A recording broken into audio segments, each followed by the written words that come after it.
I'm putting this video up for anybody that has a motorhome, newer. Mine's older. It's a 92, but it's in pretty good shape. Engine only has 22,000 on it, but it sat for 23 years. So this part is about what it takes to replace the water pump and the radiator. To get to the water pump, you got to remove everything in front, including the radiator. Pretty tough job. I'm an old guy, and it's very difficult. Took me about, I don't know, 2.5 weeks to complete it whenever I could. And definitely the hardest rebuild I've ever done on any vehicle. So it's kind of a guide, might be interesting, something you can reference if you have any questions. I can give you something as far as answers.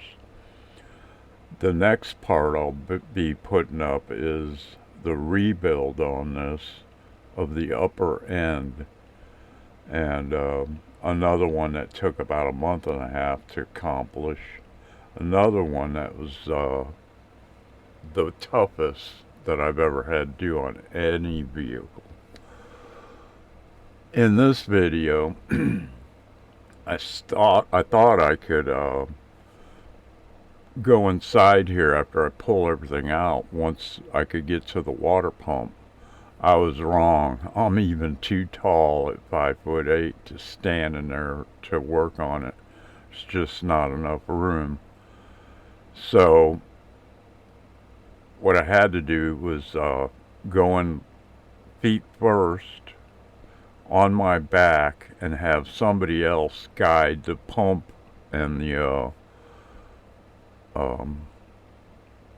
fan in so I could hook up the first couple bolts. And that was tough. But anyway, here's the video. Alright, I'm doing a second shot of this. The grill's off. That was a nightmare to get off from there to there. Opens it up so I can work on it and pull everything out. So I have to get to the water pump, which is behind here, and the only way to get in, doesn't matter. I gotta replace the radiator too. So everything from the water pump to the radiator has to be replaced.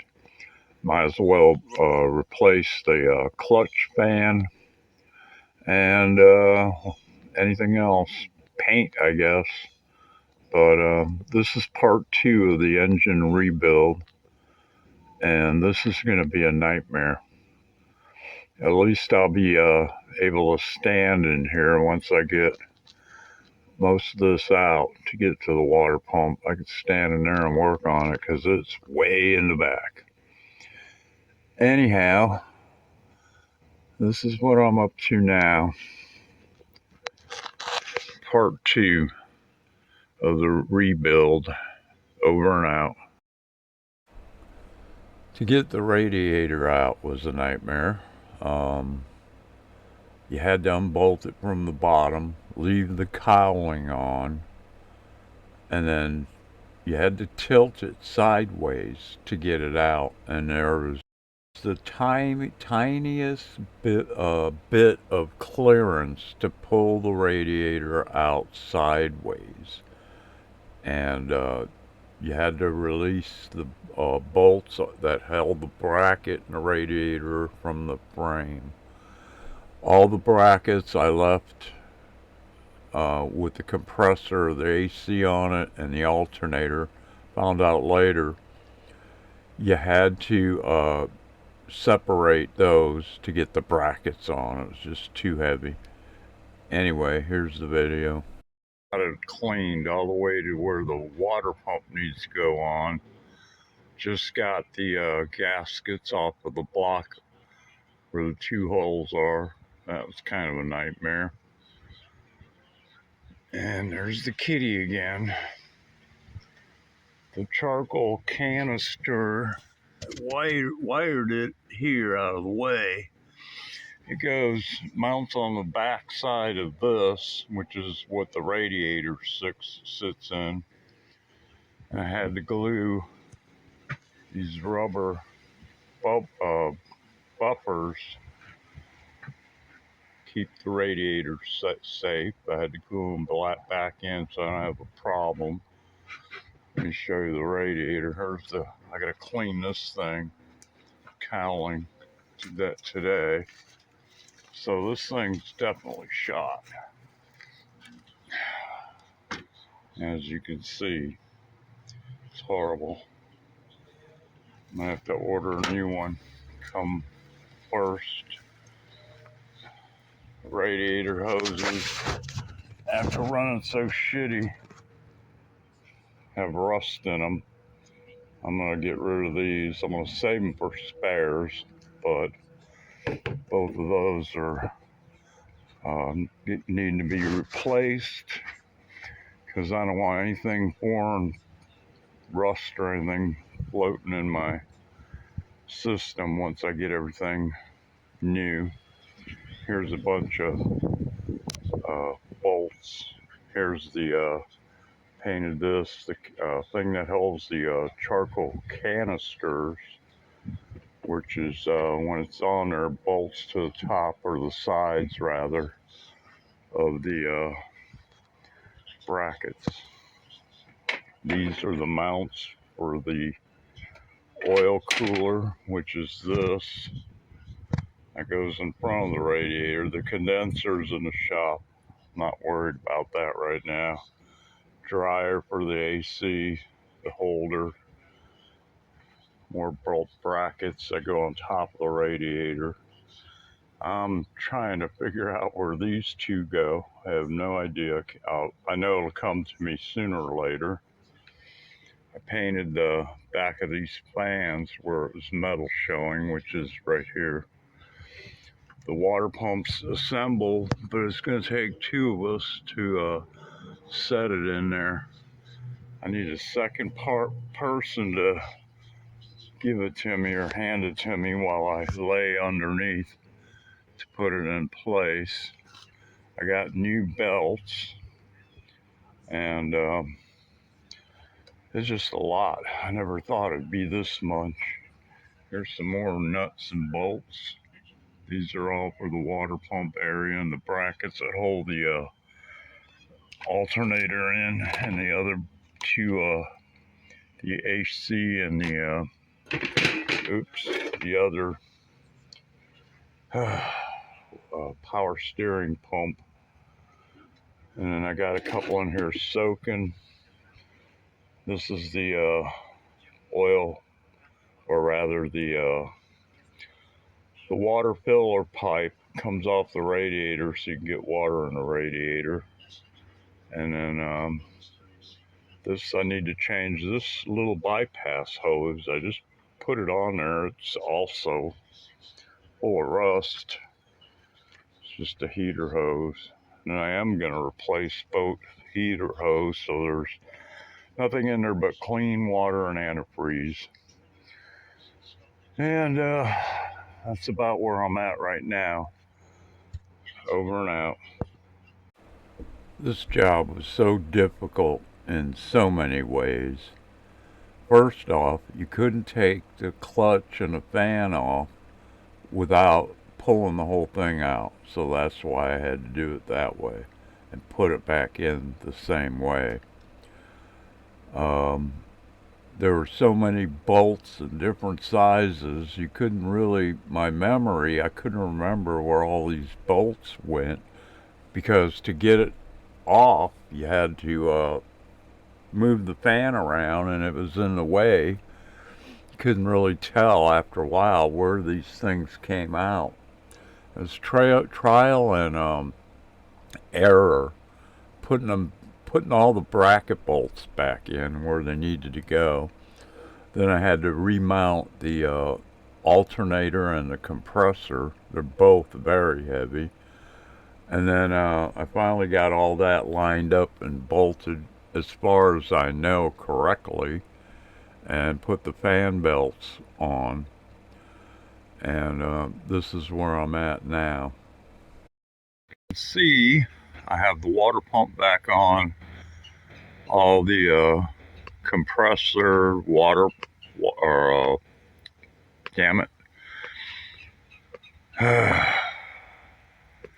The power steering pump alternator, it's all back on there, but as you can see, there's no way you can get that fan off in here. No way. You have to pull the whole thing out, put it on the workbench, take it apart, put it on the new water pump, and then put it in here, and that makes it even heavier. A couple times I had to have somebody with a pry bar, this and that, hold this, hold that. Not too often, but it can be done.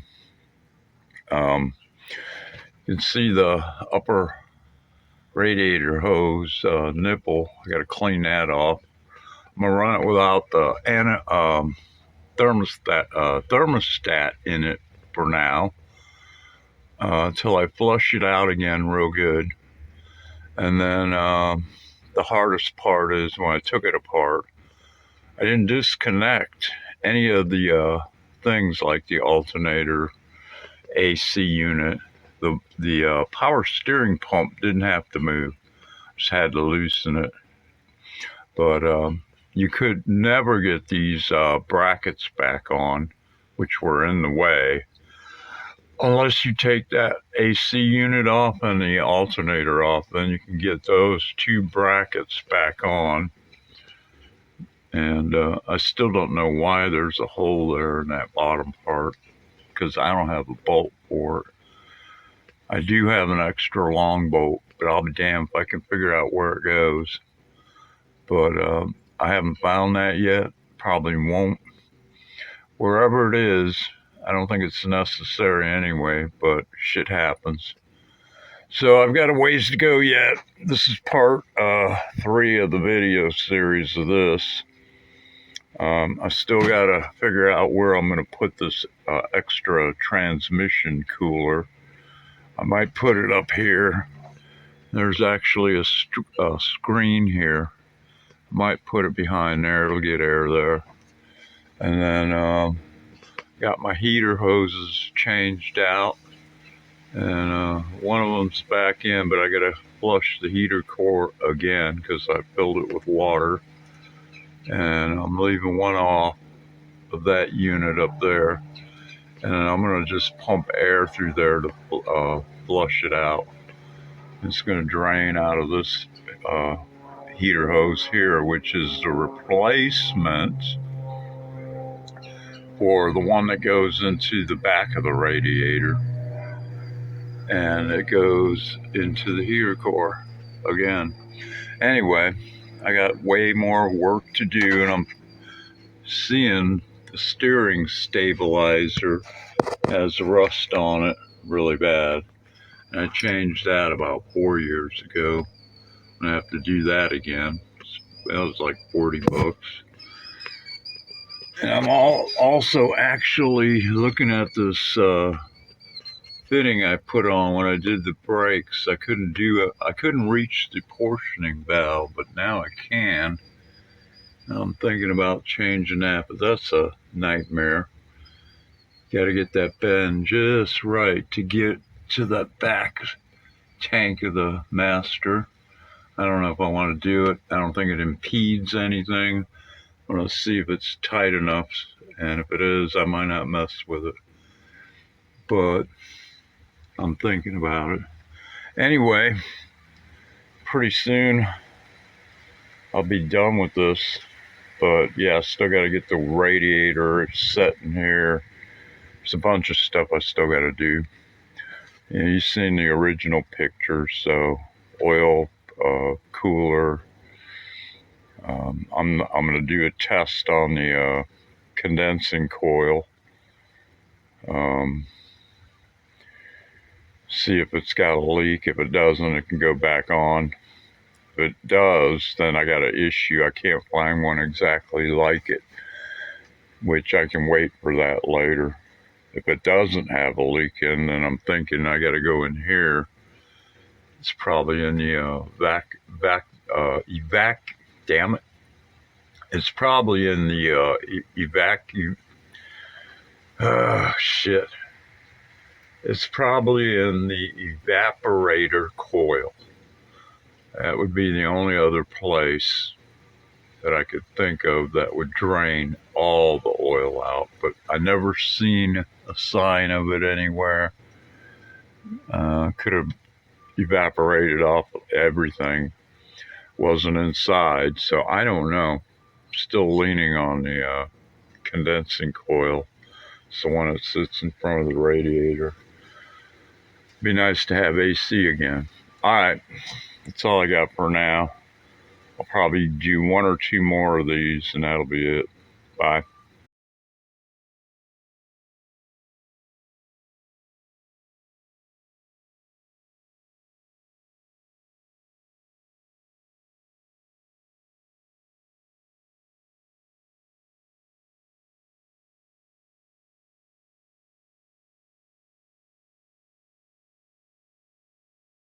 So I got the condenser on, radiators in, of course, 2 fans, and tranny cooler. The oil cooler I had a problem with, and it can happen, I guess. Can't find the original. It's a retrofit, and I had to do this to them because that one on that side stripped out. Whoever put that in 92 stripped it out, and it stayed there till I took it apart, and that one was really hard to get off. Anyway, I got a bottom radiator hose to do, tighten up a couple of these clamps, and I'm waiting for the dryer. That should be in delivered Thursday. Actually, they call it a accumulator too, but we all called it a dryer. I gotta hook up the rest of my AC piping. That one over there, which is this guy, and hook up some wiring to it up here and over here, which is that guy, and the one that I think it brings it back to the compressor. And then these things, I've got some new pieces of this that I'm going to put up in here. And I have to take this motor out for the wipers. I got a couple here to choose from. And once I hook up one more tranny line in the bottom radiator hose, and everything's tight, I should be able to put the rest of the oil in it. So I changed that. Or I haven't yet, I just dumped it. And I'm gonna run water in here and dump that before I put antifreeze in. And I'll have a final video, make sure everything's tight. But I'll walk over here, I'll show you what I'm talking about. Ooh. Damn, I'm tired. This job was as hard as rebuilding the top end of the motor, except for there's a lot more little parts. So this guy, I can focus in. You can see the top of the thread here is gone, and it's stripped out the inside of this guy. There's no way I could put it back on. No way. So the retrofit was, it's got the stuff to do what I had to do, but it didn't have enough to do from the oil filter all the way forward. In this beast, there's a metal line that comes out of there. Then there's rubber, then it turns back to metal, rubber, and then loops around in the front to the oil cooler. And the only way to get that replaced correctly would be take it all off, take it to I don't know, I guess a place that works on caterpillars, hydraulics.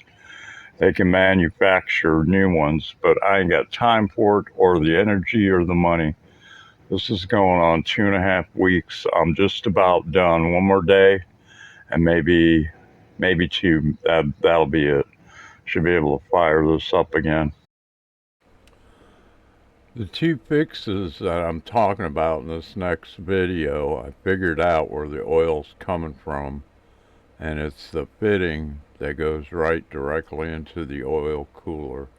I didn't Teflon tape it, so I got to do that today. And I tried the thermostat in this yesterday, and it runs better without it. It doesn't need any more heat. And I'm going to put up one more video when it's completed, just to put it on here, I guess. There's a lot of things to it, more than I thought, and but so far everything's okay. It's the only issues I got, right? So I'll have one more little run video at the end of this. So I have one or two issues. I got to get the idle down. Only two places to adjust it to, high or low. I'm going to go back to low. And I have a little bit of oil coming out of the bottom of the tube. I know what the fix needs to be. I just got done flushing the radiator out. So those two fixes, and I should be done. Over and out.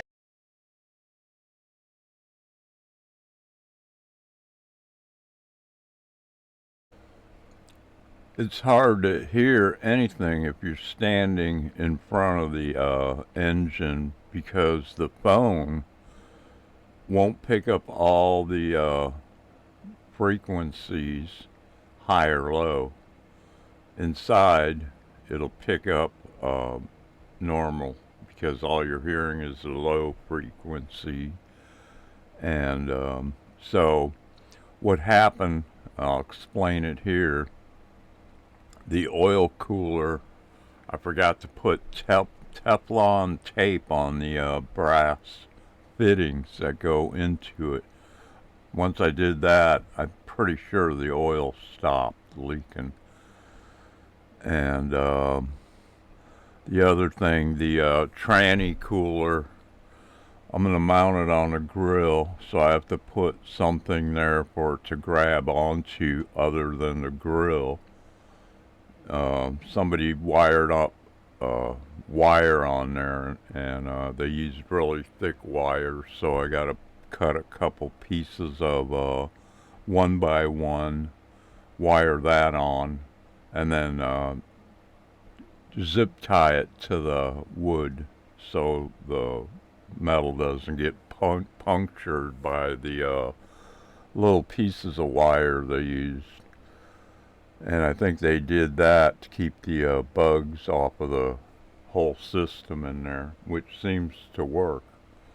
Anyway, I'm going to start it up one more time today, and if everything's good, I'll finish it off by putting the grill on it.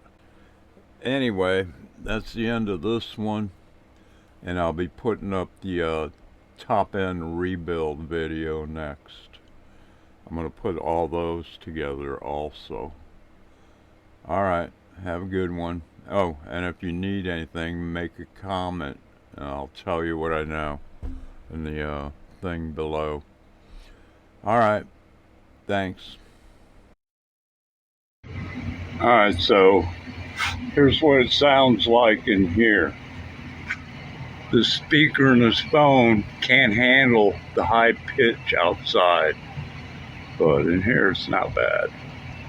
Everything's fixed. I took the thermostat back out, and the oil leak. The oil leak is stopped. So there's all the issues. Now you can see it's all put together except for the grill, which I'll do later, because I need to mount that tranny fluid on the front of the grill anywhere above the battery. I forgot there's a run battery over there, and I didn't want to block everything up. Once it goes down the road, it's going to be cool enough, and there's enough draw through here to actually pull air through there. Anyway, this is the last startup for the video, and that's all I know, nothing else. Bye.